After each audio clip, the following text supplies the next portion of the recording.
মার্কিন প্রশাসনের শুল্ক নীতির নিন্দা জানাতে সিউলে বিক্ষোভ করেছেন শত শত মানুষ। ২০২৫ সালের এশিয়া প্যাসিফিক অর্থনৈতিক সহযোগিতা শীর্ষ সম্মেলনে মার্কিন প্রেসিডেন্ট ডোনাল্ড ট্রাম্পের সফরের আগে শনিবার শত শত মানুষ তার শুল্ক নীতি এবং দক্ষিণ কোরিয়ার উপর মার্কিন যুক্তরাষ্ট্রের বিনিয়োগের চাপের নিন্দা জানিয়ে সমাবেশ করেন। মধ্য সিউলের সেজং দাইরো স্ট্রিটে সুং নিয়েমুন গেটের কাছে সমাবেশ করেন বিক্ষোভকারীরা। এ সময় সঙ্গীত পরিবেশনা দেখা যায়। এছাড়া বিভিন্ন বক্তৃতা ও স্লোগান দেন অংশগ্রহণকারীরা। প্রায় সবার হাতেই ছিল নো ট্রাম্প লেখা প্ল্যাকার্ড।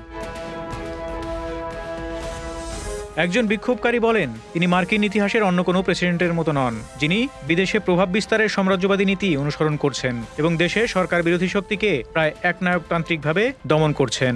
তিনি আরও বলেন, আমি আন্তরিকভাবে আশা করি যে ট্রাম্প প্রশাসন যত তাড়াতাড়ি সম্ভব স্বাভাবিক অবস্থায় ফিরে আসবে।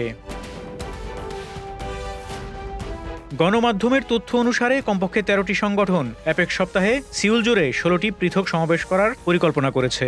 ইতিমধ্যে আসিয়ান শীর্ষ সম্মেলনের পাশাপাশি শনিবার কুয়ালালামপুরে আলোচনা শুরু করেছেন মার্কিন যুক্তরাষ্ট্র ও চীনের শীর্ষ অর্থনৈতিক কর্মকর্তারা। এই আলোচনার মাধ্যমে চলতি সপ্তাহের শেষের দিকে অ্যাপেক সম্মেলনের আগে ৩০ অক্টোবর ট্রাম্প এবং চীনা প্রেসিডেন্ট শি জিনপিং এর মধ্যে একটি উচ্চ স্তরের বৈঠকের পথ প্রশস্ত হবে বলে আশা করা হচ্ছে, যেখানে শুল্ক, প্রযুক্তি নিয়ন্ত্রণ সহ অন্যান্য বিষয়ে সম্ভাব্য চুক্তিতে পৌঁছানো যেতে পারে।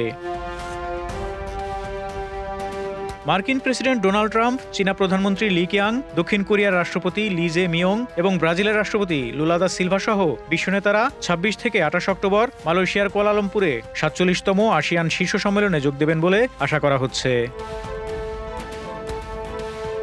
ফারুক শিমুল, ঢাকা এক্সপ্রেস।